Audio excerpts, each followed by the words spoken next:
Muchas gracias, Clau. Aquí estamos de nuevo. Te agradezco mucho la presentación. Bueno, pues sí, como bien dice la maestra Claudia, he estado participando varias veces dentro de la consultoría y justamente el día de hoy nos vamos a enfocar justamente esta parte de violencia de género, pero la vamos a enfocar desde las neurociencias. ¿Qué nos dice las neurociencias sobre este aspecto? ¿Qué nos ayuda a reconocer? Y sobre todo, muy importante, ¿qué factores nos da para comprender? Como bien sabemos, la violencia de género es muy amplia, ¿no? Entonces, esta perspectiva que nos ayuda a integrar con todas las otras perspectivas va a ser bastante interesante. Cualquier pregunta pueden ponerla en el chat o bien ya Kevin me la hará llegar. Y lo que voy a hacer ahorita es les voy a compartir la presentación para que sea un poquito más fluido y más sencillo.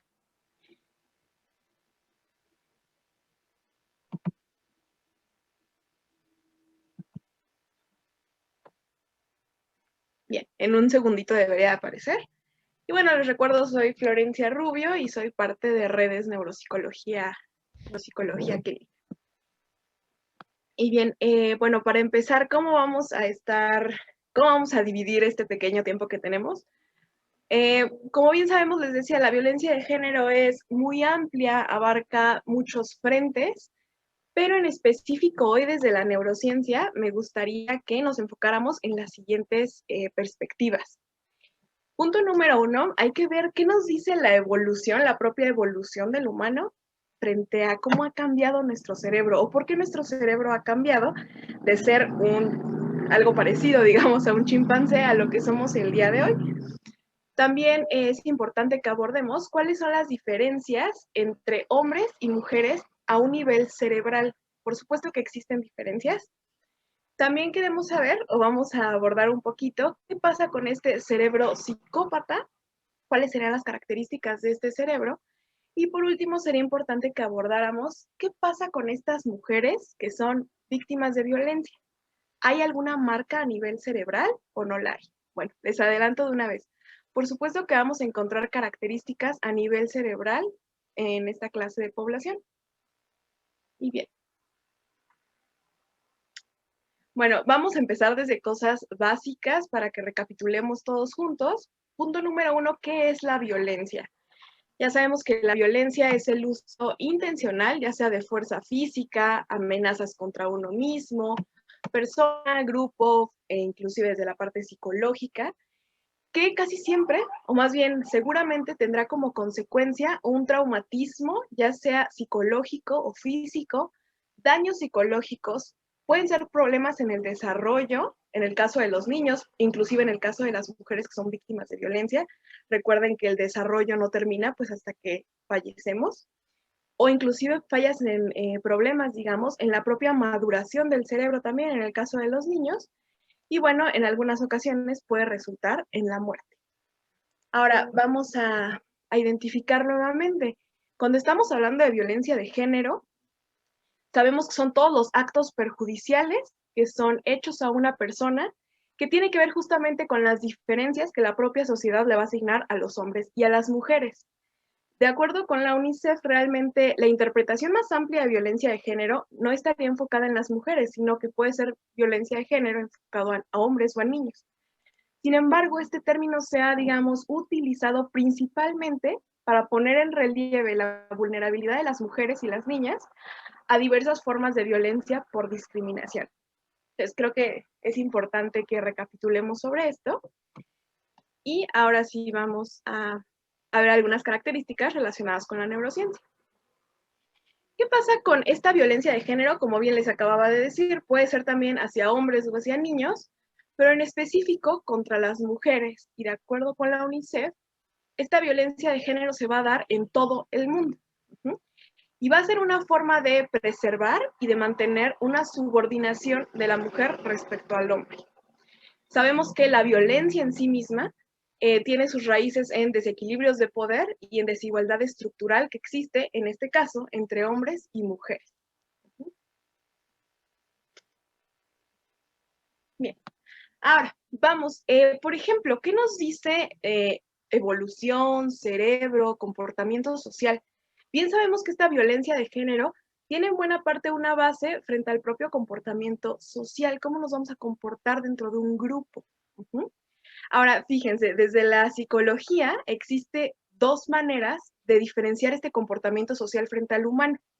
Estas dos ideas, de hecho, no se contraponen, de hecho, se complementan muy bien y permiten este análisis de la conducta humana.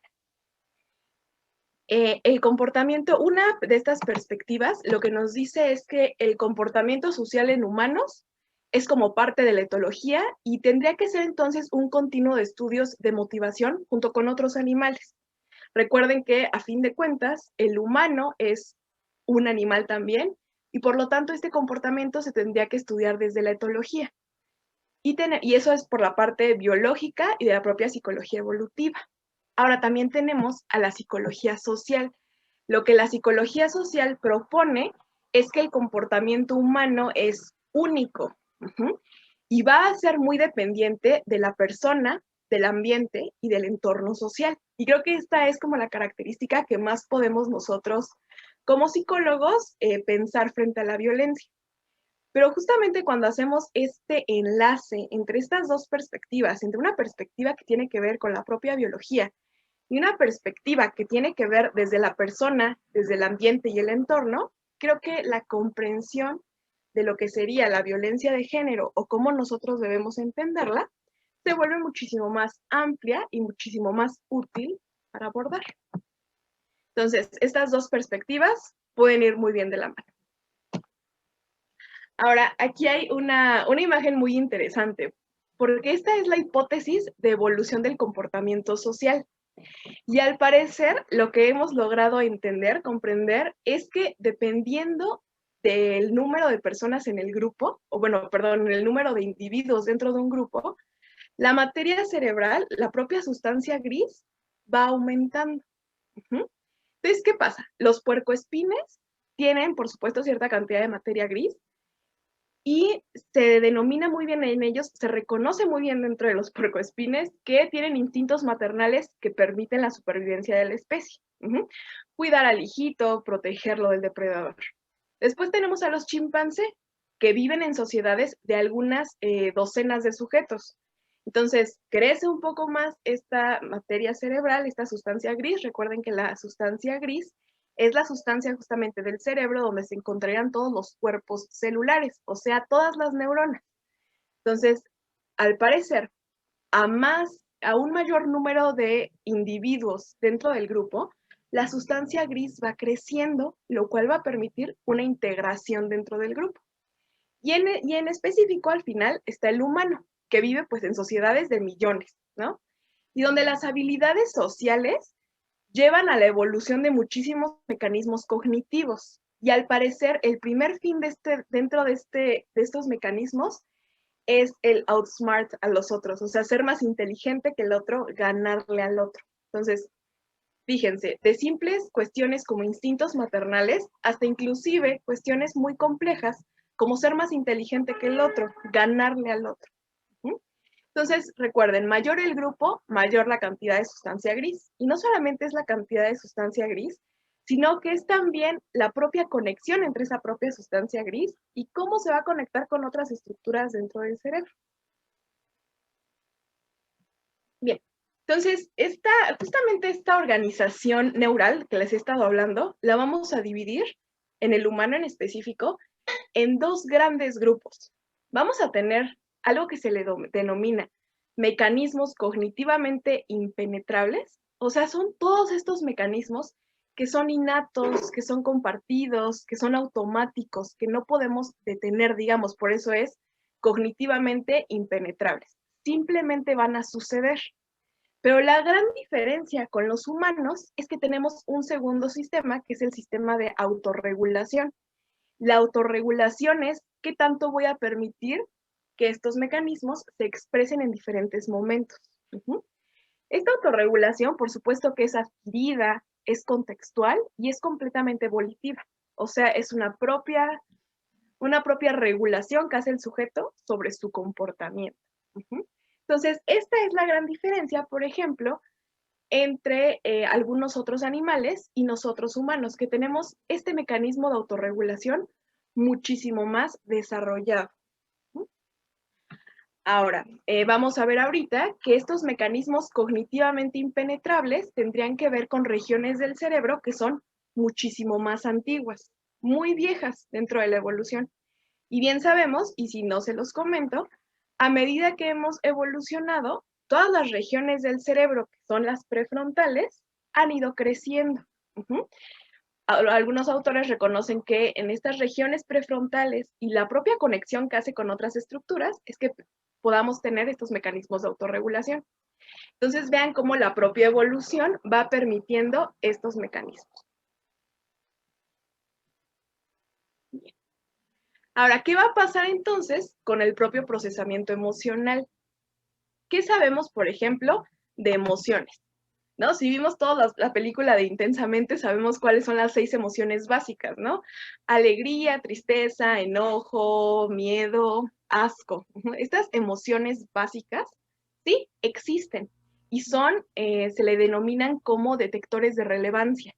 Porque ya sabemos que las emociones, pues no son buenas ni son malas, simplemente son y nos permite actuar en el medio. Entonces, estas emociones nos van a permitir tener algo que se le denomina equilibrio homeostático, o sea, que el propio individuo pueda sobrevivir. Sin embargo, más allá de las emociones básicas de esta perspectiva de Ekman, tenemos a lo que denominamos emociones morales. Existen emociones morales que van a guiar el comportamiento dentro del grupo. Y, por ejemplo, estas emociones serían, por ejemplo, la culpa, la pena, los celos, el orgullo. Todas estas emociones son completamente sociales. Y al yo decir que son emociones morales, guiadas por la propia sociedad, pues son dependientes de este contexto.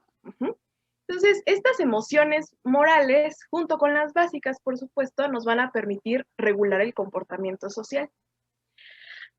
Y les comento, las mismas estructuras del cerebro que regulan este procesamiento emocional, o sea, en buena parte el sistema límbico, que son estas estructuras viejas que les estaba diciendo, como por ejemplo la amígdala, el hipotálamo, el hipocampo. Estas mismas estructuras no solamente van a mediar las emociones, en el caso de los humanos también van a procesar en buena parte el comportamiento social. Entonces, ¿para qué darles toda esta información? Pues justamente para que podamos hacer el enlace de que diversos sistemas neuronales, diversos sistemas cerebrales llevan a cabo funciones, pero que estas funciones nunca las realizan solos, sino que una misma estructura se encarga de diversas funciones e inclusive noten cómo el sistema límbico, que es emocional, que tiene que ver con esta parte del procesamiento emocional, está en buena parte regulado por todas las regiones prefrontales. Entonces, se organiza, digamos, un sistema de autorregulación que permite la expresión o no emocional. Entonces, quiero que piensen, ¿qué pasaría con una persona que tiene, por ejemplo, una lesión severa en una parte específica de los lóbulos prefrontales, que justamente es la parte específica que ayuda a regular al sistema límbico? Pues que el sistema límbico no va a estar regulado. Por ejemplo, en casos extremos tenemos, por ejemplo, el síndrome Kluver-Bucy, donde las personas empiezan a comer papel, donde tienen conductas sexuales inapropiadas, justamente porque no están teniendo esta regulación de los propios lóbulos prefrontales y de todas las conexiones que hacen con el cerebro. Bien. Ahora, dentro de este sistema límbico, creo que sería muy útil para nosotros que habláramos de sus funciones. O sea, ¿para qué tenemos un sistema límbico? ¿De qué sirve el sistema límbico? Y también quiero dejar muy claro que el sistema límbico de ninguna manera trabaja solo, ¿no? Está densamente conectado con otras estructuras del cerebro que le permiten regularse. Entonces, estos principios funcionales del sistema límbico son en un primer momento, de hecho existe un nivel límbico y un nivel paralímbico. Ahorita lo vamos a ver. Entonces, los principios funcionales generales de este sistema es, punto número 1, el control y la regulación de estados. Por ejemplo, este sistema límbico lo que permite es que si tenemos sed, busquemos agua, así de simple. También permite un mantenimiento de la homeostasis interna, o sea, permite que nuestro cuerpo esté equilibrado. Como les digo, buscar agua, buscar un alimento, sistema límbico, tiene que ver. Por lo tanto, este sistema está muy ligado a la supervivencia de la especie. Acuérdense de los grupos. Entonces, desde un punto de vista básico, este nivel límbico tiene que ver con funciones autonómicas y viscerales, por ejemplo, la sudoración, poder correr y todos estos mecanismos de control. Y cuando hablamos de un sistema límbico que tiene que ver con conductas complejas, tiene que ver con las propias conductas de juego para poder integrarnos a un grupo y con la propia comunicación social, siempre buscando esta integración. Entonces, mucho va a tener que ver con las propias pistas del ambiente, con cómo yo he entendido esas pistas y si esas pistas me han ayudado o no a sobrevivir, a ser útil dentro de este grupo. Ahora,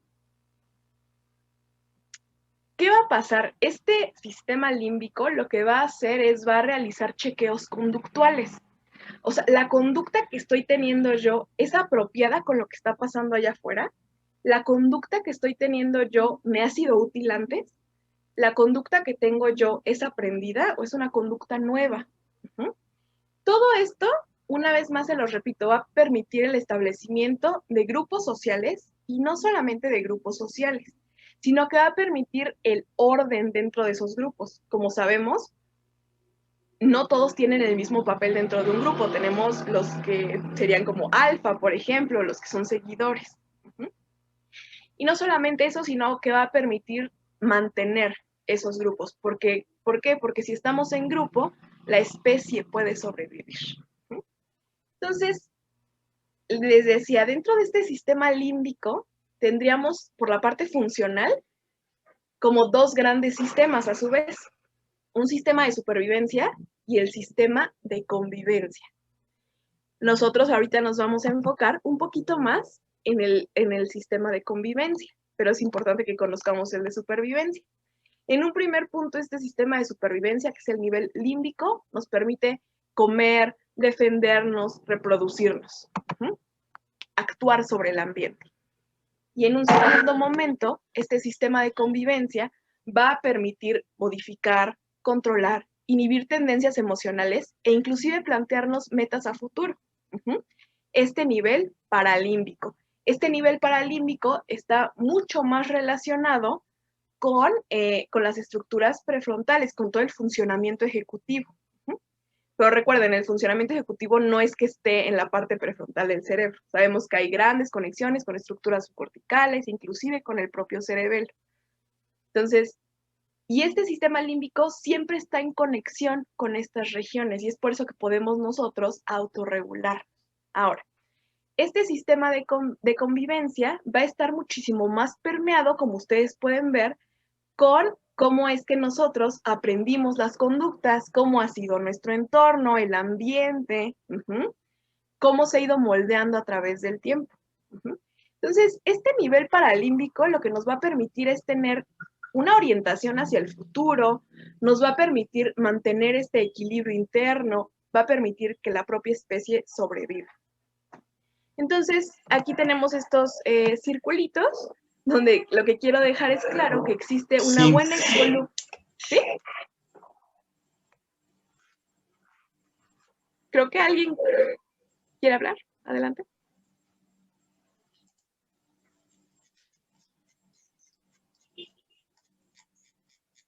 Ah, okay. Bueno, creo que no.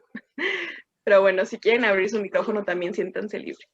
Entonces, vamos a tener que tanto tenemos, digamos, una influencia de la parte puramente cortical del cerebro con las estructuras diencefálicas, que son estructuras subcorticales, y con el propio sistema endocrino, lo cual va a permitir este funcionamiento de este gran sistema. La subida, ¿está? Bien. Entonces, todo esto que les he estado comentando, ahora va a ser mucho más simple que entendamos qué es la cognición social, o sea, qué tiene que ver esto de sobrevivir, esto del propio grupo, que va a tener al final que ver con la propia violencia y con la violencia de género. La cognición social es esta, digamos, esta representación que tenemos nosotros de cómo nos tenemos que comportar dentro de un grupo, qué lugar utilizamos en ese grupo y sobre todo, muy, muy importante, nos va a permitir que nosotros podamos reconocer cómo se está sintiendo el otro, cómo es que el otro percibe mi propia conducta. Entonces, la cognición social, algunos autores la toman dentro, por ejemplo, de las funciones ejecutivas y dicen que es una función cálida, una función de interpretación emocional, una interpretación de comportamientos, tanto de mis comportamientos como los de otra persona. Entonces, esta cognición social, digamos, tienen que ver también, así como con el sistema límbico, tienen que ver con muchas regiones del cerebro. En un primer punto está, por ejemplo, la corteza sensorial. Y la corteza sensorial, recordemos que está en la región parietal del cerebro, que tiene que ver, por ejemplo, con la representación sensorial del propio estímulo. O sea, por ejemplo, pues cualquier estímulo que necesitemos representar. Eso a su vez está muy conectado, digamos, está compartiendo información con regiones como la amígdala, el estriado, la corteza orbitofrontal.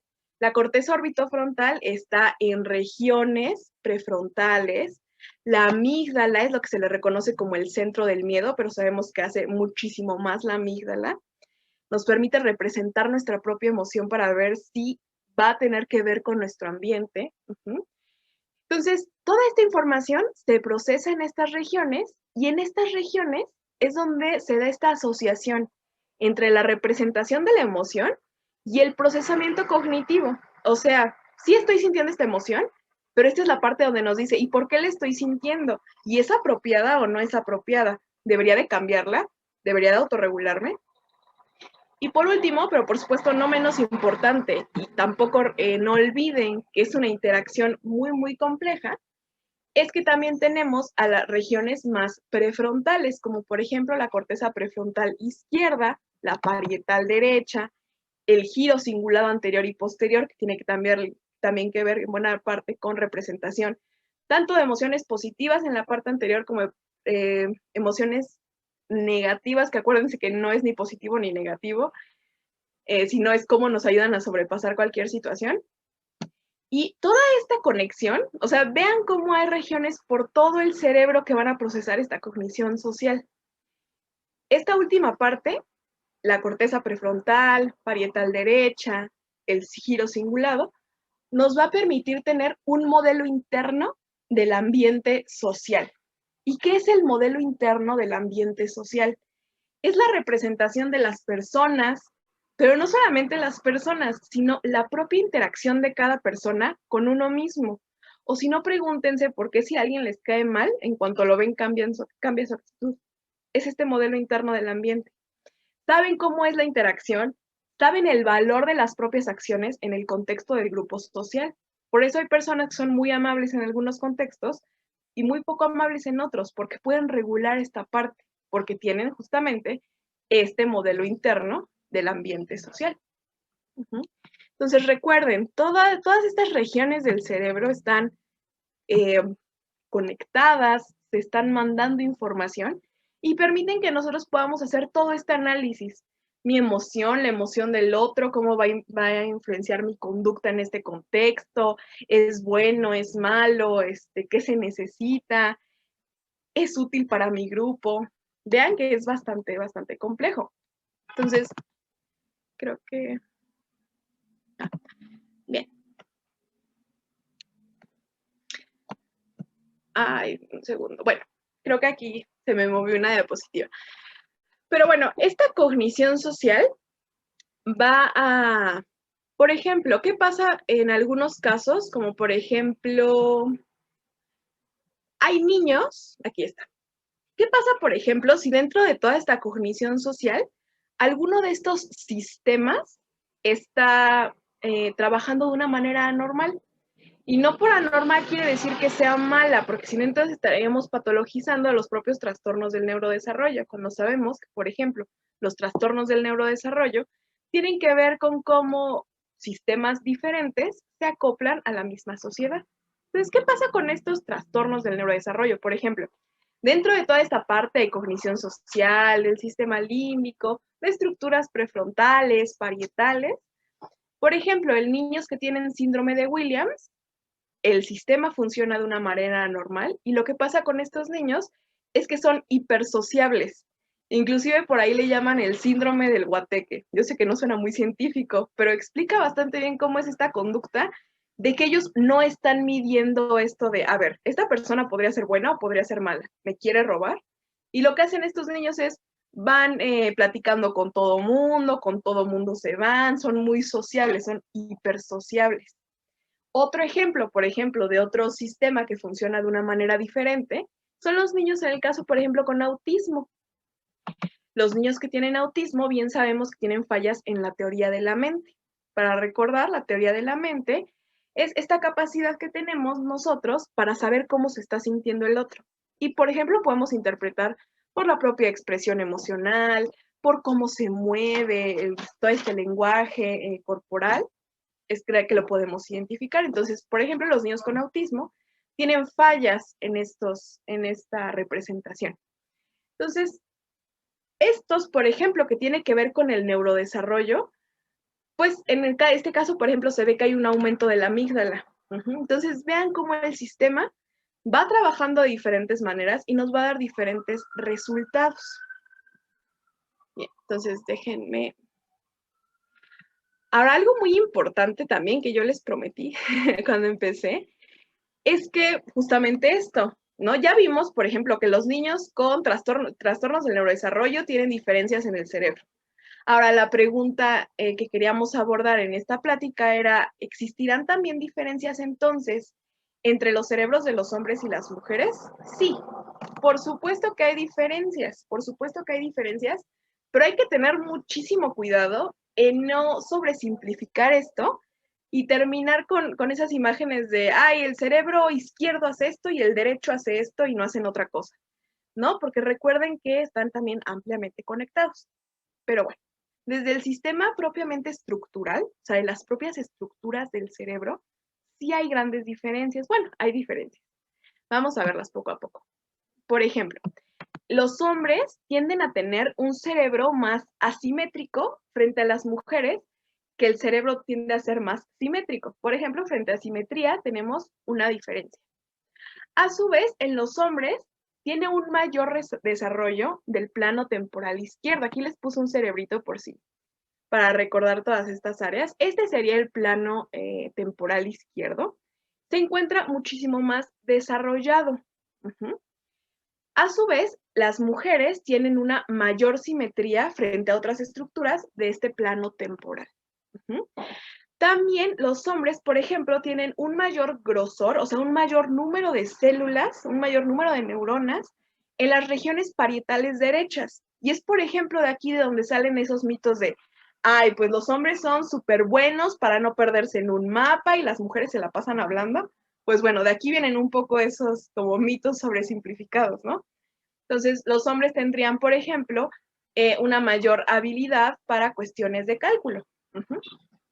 A su vez, fíjense, frente al cuerpo calloso, recordemos que el cuerpo calloso, aquí les puse una imagen, es esta región que está densamente conectada, recuerden, son puras estructuras, pura sustancia blanca, todos los axones de las neuronas. Hay muchos axones ahí que conectan un hemisferio con el otro. Las mujeres, por ejemplo, tienden a tenerlo muchísimo más desarrollado, muchísimo más gordo. Y a más gordo es este cuerpo calloso, hay una mayor conexión entre ambos hemisferios. Por ejemplo, en los hombres, el cuerpo calloso disminuye un poco en la edad adulta, a diferencia en las mujeres, que este sigue aumentando. Por otro lado, las mujeres, les digo, tienen esta mayor simetría y también cuestiones interesantes, así como los hombres tienen un mayor grosor de regiones parietales, las mujeres tienden a tener una mayor conexión en zonas relacionadas con el lenguaje. O sea, no es que las zonas estén más gordas, digamos, más profundas, no. Simplemente la conexión, hay una mayor cantidad de conexión, digamos, de todos estos axones mielinizados. Entonces, por supuesto que existen diferencias entre los cerebros de los hombres y los de las mujeres. Por ejemplo, esto dándole por la parte funcional a las mujeres mayores habilidades lingüísticas Y en los hombres, por ejemplo, mayores habilidades que tienen que ver con cuestiones de cálculo. Sin embargo, no porque tengas el cerebro con una mejor conexión de las áreas del lenguaje por la propia genética, quiere decir que tu ambiente te lo vaya a permitir, ¿no? Creo que eso es muy importante, porque a veces nos acusan a los neuropsicólogos de que creemos que el cerebro es el centro de todo. Pero no, el cerebro puede ser la base del psiquismo, sin embargo, hay todo un conjunto de factores que van a permitir que se den o no se den estas cuestiones. Entonces, frente a funciones cognitivas, muy en general, se dice que son más, podrían ser un poco más localizables en los hombres, mientras que en las mujeres estarían más distribuidas entre los hemisferios. Por lo tanto, frente a recuperación de lesiones cerebrales, a las mujeres les tiende a ir mejor, justamente por esta poca diferenciación. Ahora, por ejemplo, esta imagen es de lo que les decía, de cómo es la conexión entre diferentes partes del cerebro. Por ejemplo, esto que ven en colores son todos los axones conectándose con diferentes regiones del cerebro, que yo creo que es una imagen bastante útil y bastante que nos permite imaginarnos, digamos, todo lo que yo les acabo de comentar. Entonces, recuerden, toda esta conexión de sustancia blanca, que les digo es la propia mielina envuelta en los axones, es que ha permitido una mayor comunicación intracerebral. Bien.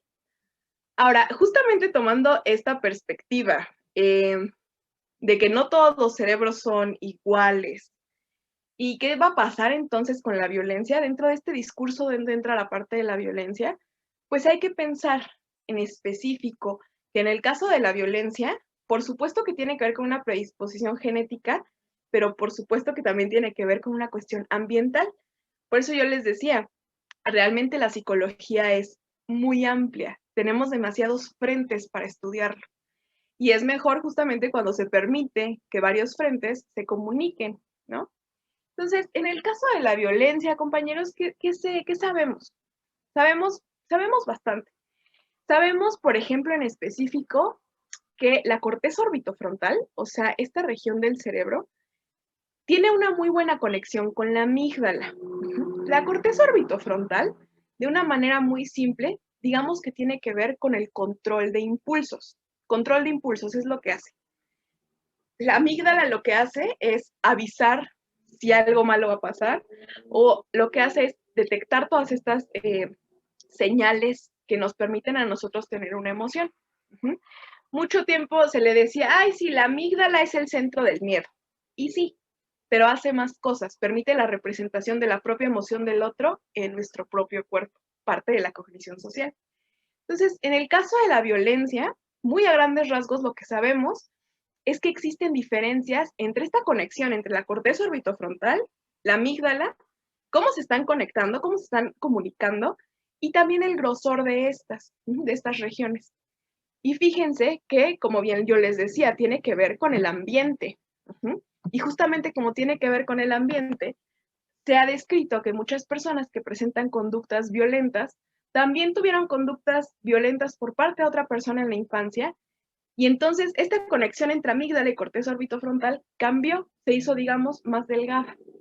Por lo tanto, permite todas estas cuestiones que reconocemos como el ciclo de la violencia, por ejemplo. Bien, entonces, no sé si lo he dicho, pero la amígdala, vamos a recordar que es una estructura pequeñita, subcortical, que está atrás del lóbulo temporal, digamos, está en la parte interna del lóbulo temporal. Entonces, el lóbulo temporal es este, y la corteza orbitofrontal es esta. Creo que puedo sacar uno. Creo que puedo sacar por aquí. Ah, no. Sí, a ver. Regálenme un segundito para que quede muy claro. Entonces, esta es la región temporal del cerebro. Y esta es la región orbitofrontal. Entonces, aquí hay una conexión muy importante entre amígdala y corteza orbitofrontal junto con otras estructuras.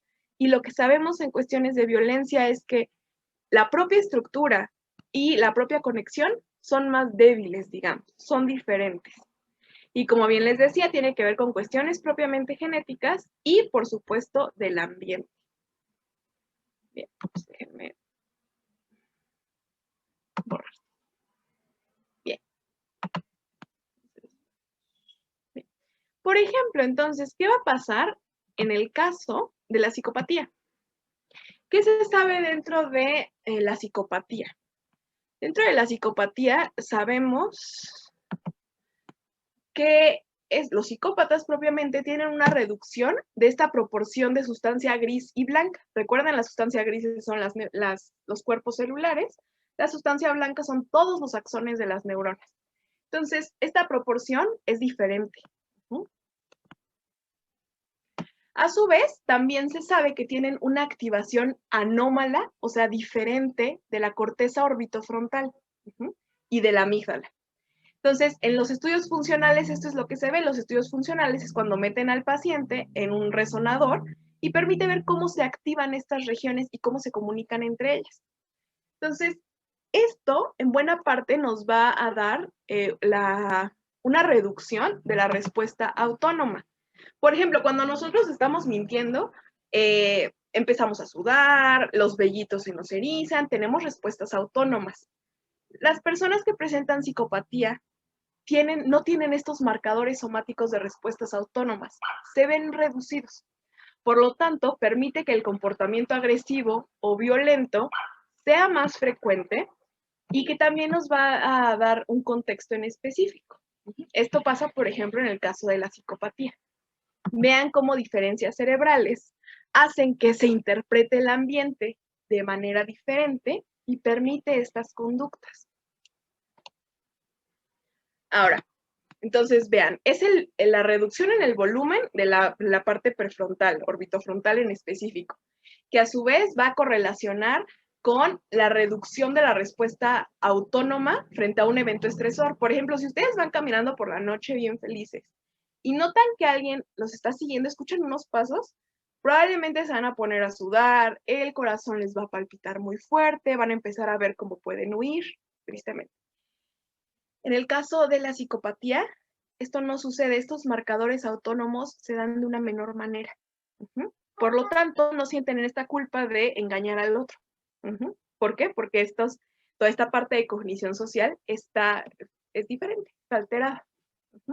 Entonces, no hay una adecuada respuesta emocional en estas personas frente al estrés, por ejemplo, y entonces es por eso que logran estafar de una manera muy fácil.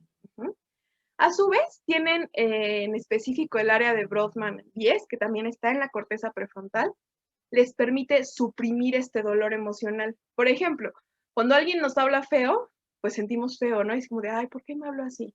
Ellos tienen esta parte de supresión del dolor emocional, y no solamente el propio, sino el de la otra persona. Es por eso que cuando ustedes entrevistan esta clase de pacientes, oye, pero ¿por qué le robaste a la viejita su pensión si era de toda la vida lo que tenía guardado? Pues, ¿por qué no se cuida? Pues es su culpa, ¿no? No tienen esta parte de poder reflejar el dolor del otro. Bien, entonces noten cómo la parte cerebral nos va a dar cierta parte conductual. Bien.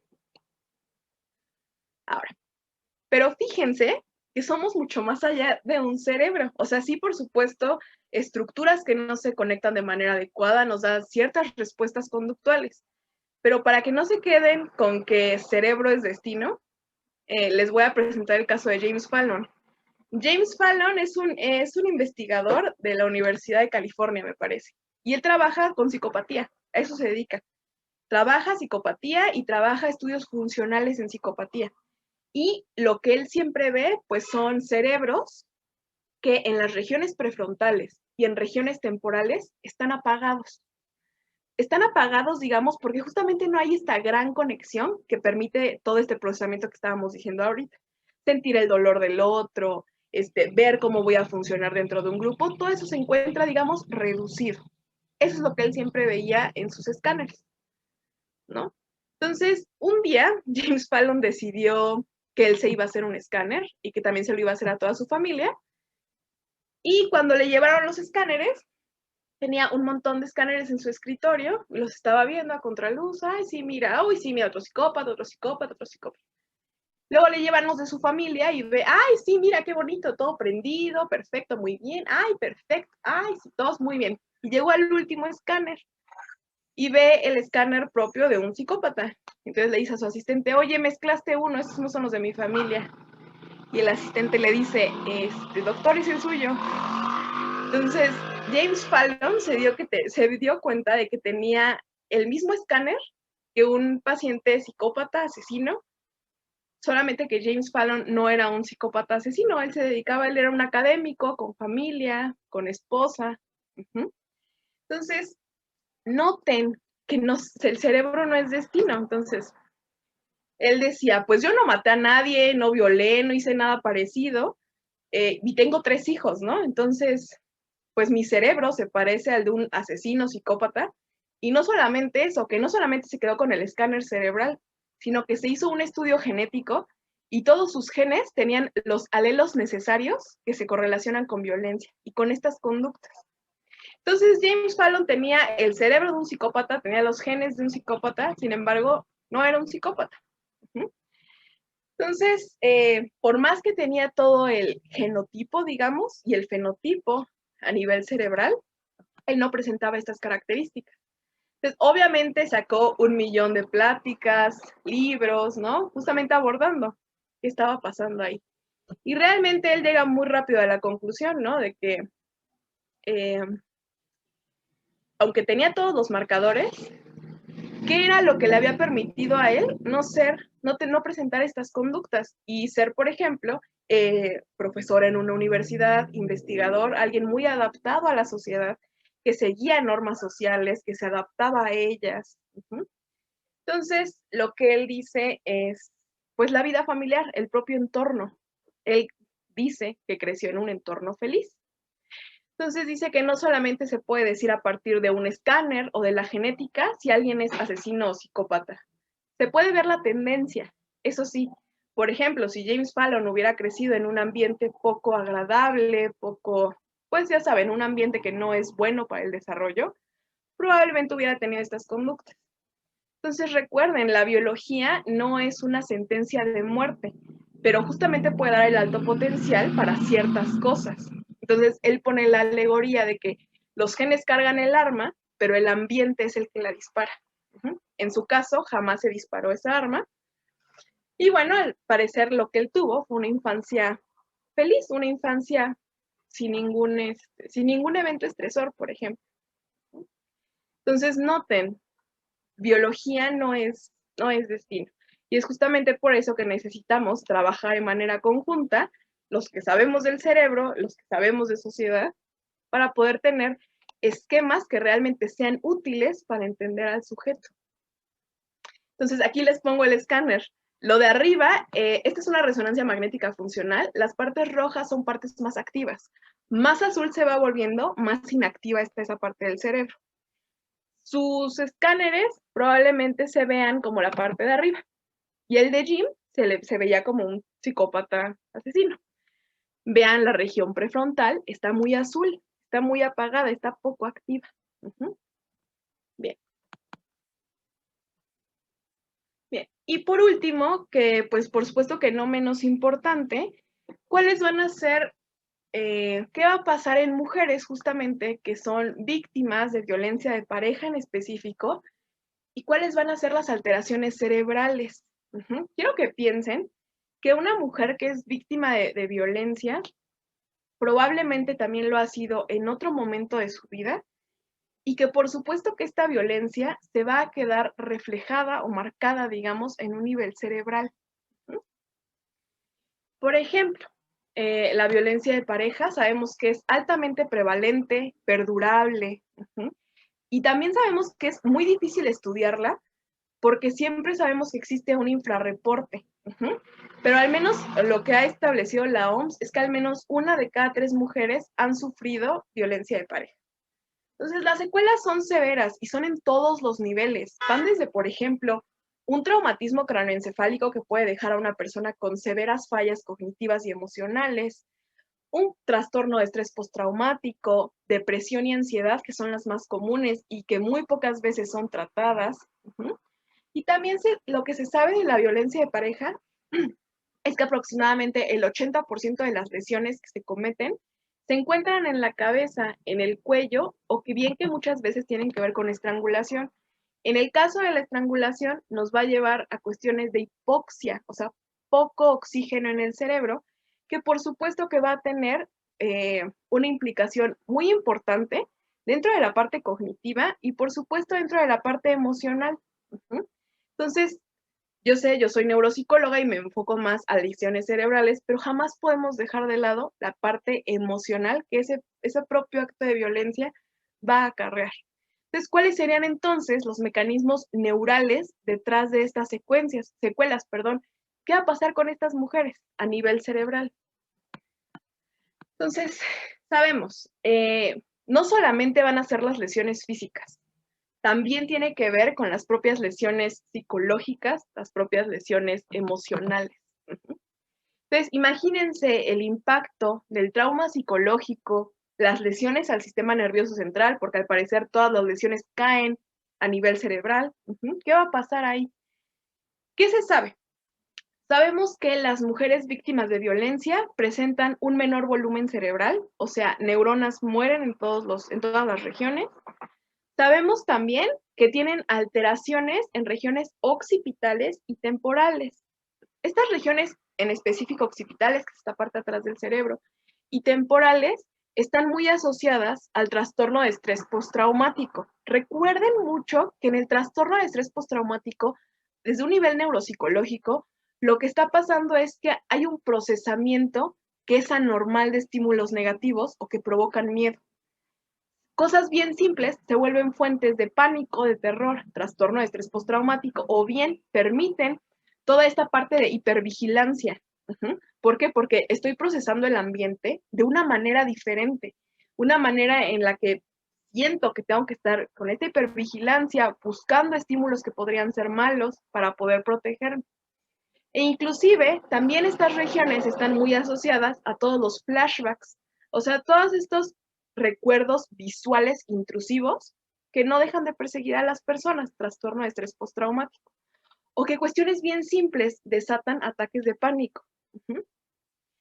Ahora, y no solamente eso, sino que también frente al propio traumatismo craneoencefálico, sabemos que hay muchísimos mecanismos del traumatismo sobre el cerebro, pero también en el caso de estrangulación, se observa, está muy correlacionada la presencia de estrangulación con la presencia de hipoxia y en específico con reducción del surco lateral.